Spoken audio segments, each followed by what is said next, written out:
dari 60 ribuan orang yang mendaftar. Saya termasuk satu dari 300 yang diterima sebagai kadet mahasiswa Unahan. Diterima sebagai kadet di Fakultas Kedokteran Militer Unahan merupakan suatu kebanggaan yang luar biasa. Saya tidak perlu memikirkan bagaimana orang tua kami harus membayar uang semesteran, kos-kosan, uang makan, dan bahkan sarana yang dibutuhkan. Semua hanya tersedia di sini. Biaya kuliah gratis, tempat tinggal di mes, makan, snack, vitamin, susu, bahkan laptop untuk perorangan, serta seragam dari ujung kepala hingga ujung kaki. Di mana lagi ada sekolah kedokteran gratis dan malah diberi uang saku. Yang diingat itu pasti soal bagaimana ngasih diskon tarif listrik. 2 bulan loh. Senang juga kan kita, terutama yang kilometernya nggak canggih-canggih amat, seperti Bung Noel yang Pak Wamen gitu loh, yang sudah semlohoy-semlohoy sekarang. Itu senang terus terang, tapi sekali lagi survei opini publik itu kan sifatnya dinamis. Jadi setelah 3 bulan Prabowo Subianto jadi presiden, janji-janji politik itu kalau tidak terrealisasi atau sesuatu yang sudah terrealisasi itu tidak sesuai dengan harapan, bisa buruk dan bisa terjun bebas. Misalnya listriknya tidak lagi ada diskon, pasti persepsinya buruk. Atau misalnya tahun depan ketika biaya haji kemudian naik kembali ke hitohnya mahal, itu akan buruk. Itulah yang saya kira survei opini publik itu jangan memang dijadikan sebagai dewa, bahwa dia adalah ukuran segala-galanya. Yang bisa dipetik adalah dia adalah potret mutakhir dan terkini dari mana pendapat-pendapat publik. Dan secara metodologi, survei opini publik itu dianggap representatif dan bisa diklaim bahwa dianggap mewakili keseluruhan pendapat masyarakat secara umum. Itu nggak bisa dibantah, ini mazhab dalam ilmu politik. Kalau Anda mau bantah, bikin jurusan ilmu politik tandingan. Tapi bahwa survei opini publik itu juga bukan tanpa kritik, ada.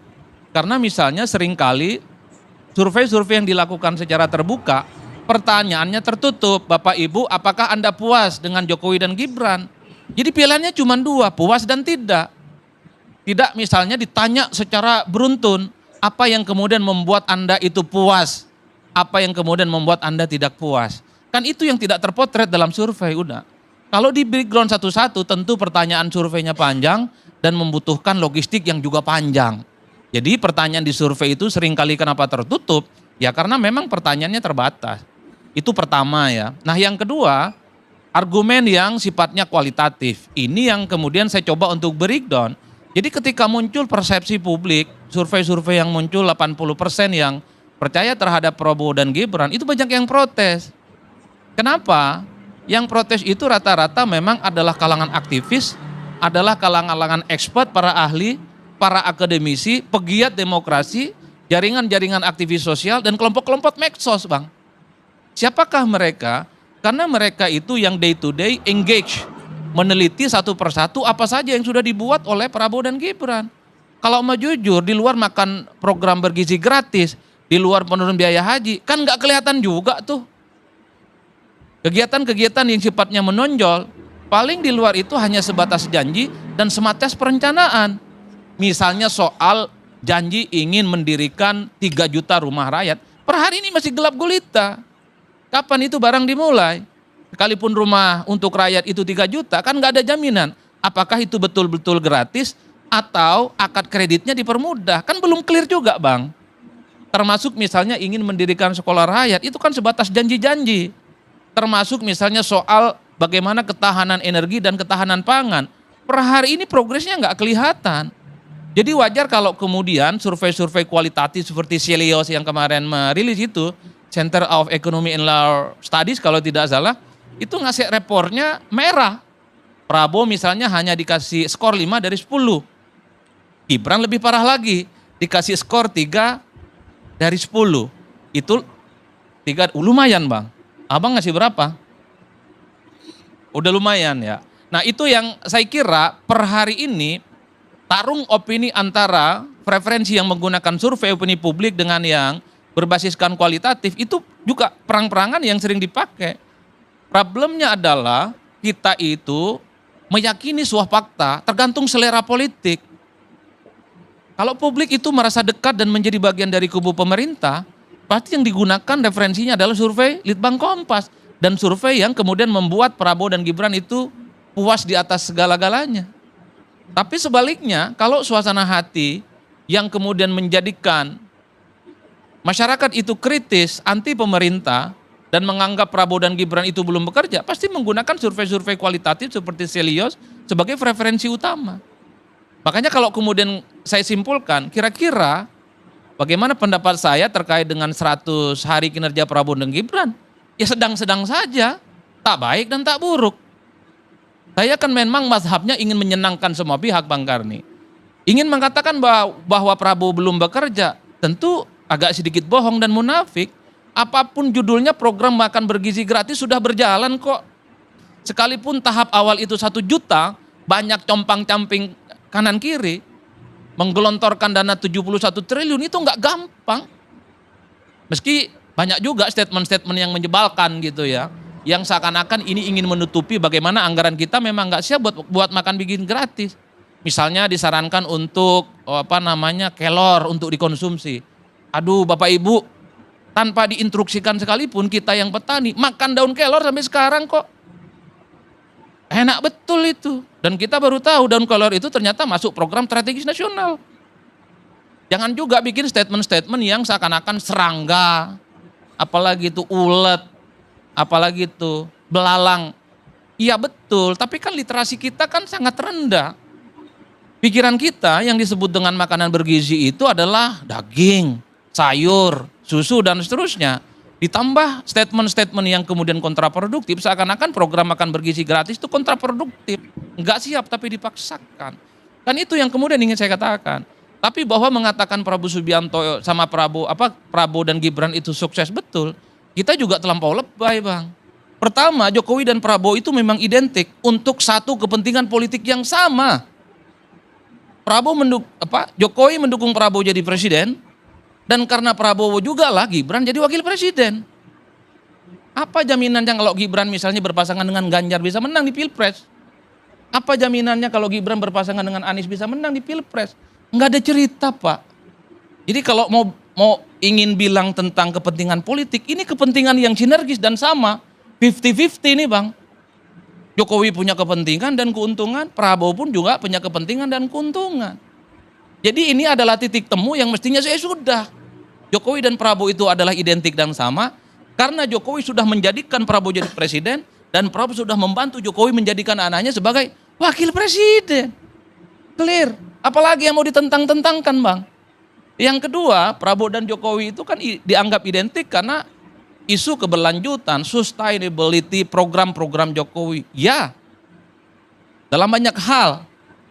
Tapi pada saat yang bersamaan sepertinya, memasuki 100 hari Prabowo, kalau kita mau menghitung rata-rata secara umum, saya kira sudah mulai ada diferensiasi secara politik. Contoh yang paling nyata, Prabowo sudah memberikan instruksi untuk memberikan evaluasi terkait dengan program strategis nasional. Itu kan koreksi pada pemerintahan-pemerintahan sebelumnya. Jalan tol yang baru dibuat, stop. Karena anggaran kita itu layak mutu walayah, ya nggak jelas.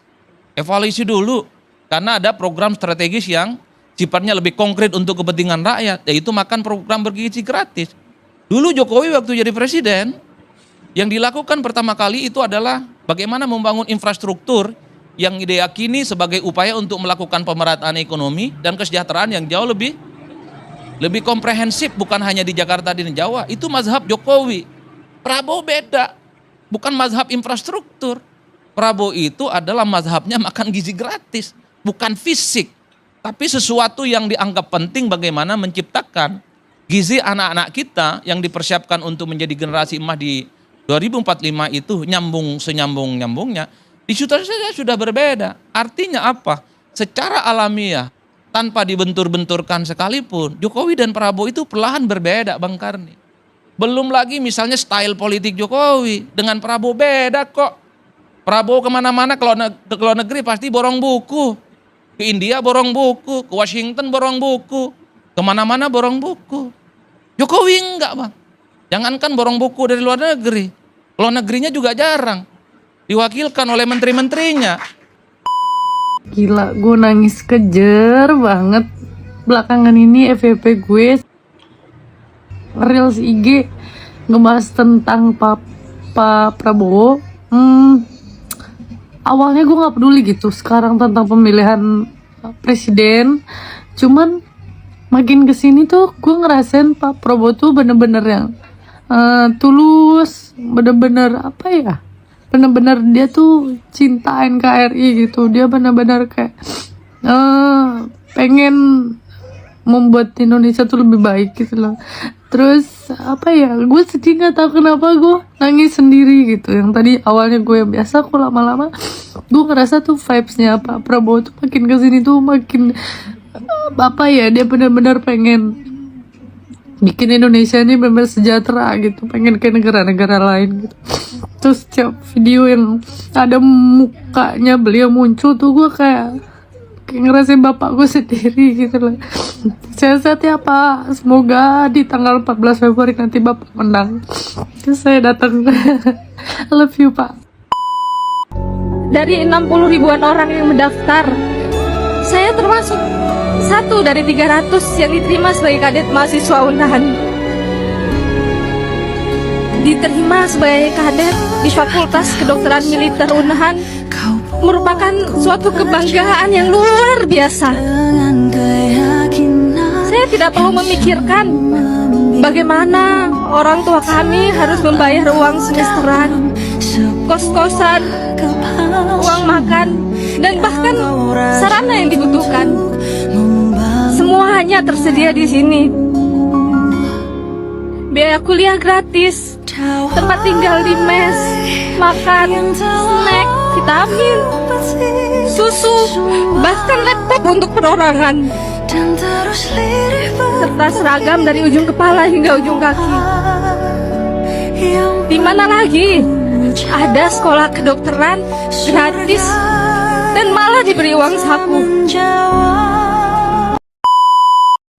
Assalamualaikum warahmatullahi wabarakatuh. Ya, tadi udah kita saksikan ya bersama-sama penggal narasi dari Mas Adi Praitno yang berbicara tentang program-program Pak Jokowi, Pak Prabowo, 100 hari Pak Prabowo ya dengan Mas Gibran. Dia menganggap bahwasanya tidak bagus dan tidak baik, yang tidak bagus dan tidak jelek juga. Ya sedang-sedang saja. Saya sih benar ya, emang lagi sedang-sedang saja, tapi yang pastinya Pak Prabowo itu punya visi dan misi untuk memajukan dan mensejahterakan rakyat Indonesia. Bisa kita lihat dari program makan gizi buruk gratis untuk anak-anak kita supaya 2045 nanti tumbuh menjadi Indonesia emas. Ya itu positif sih programnya. Dan semua program-program itu sedang berproses ya teman-teman ya. Nggak bisa langsung harus wah itu. Jadi untuk para pendukung 02 jangan pernah mau dibentur-benturkan terhadap narasi-narasi yang menjelek-jelekkan Pak Prabowo dan Mas Gibran. Tetap jaga kesatuan dan persatuan Indonesia. NKRI harga mati. Dan tadi juga kita ada lihat mahasiswi yang lulusan kedokteran Unhan ya. Beliau sangat berterima kasih kepada Republik Indonesia dan khususnya Pak Prabowo sebagai pendiri Universitas Pertahanan ya. Alhamdulillah diterima positif oleh masyarakat. Mungkin cukup sampai sini saja video saya kali ini. Saya ucapkan, saya akhiri, wabillahi taufiq wal hidayah. Assalamualaikum warahmatullahi wabarakatuh.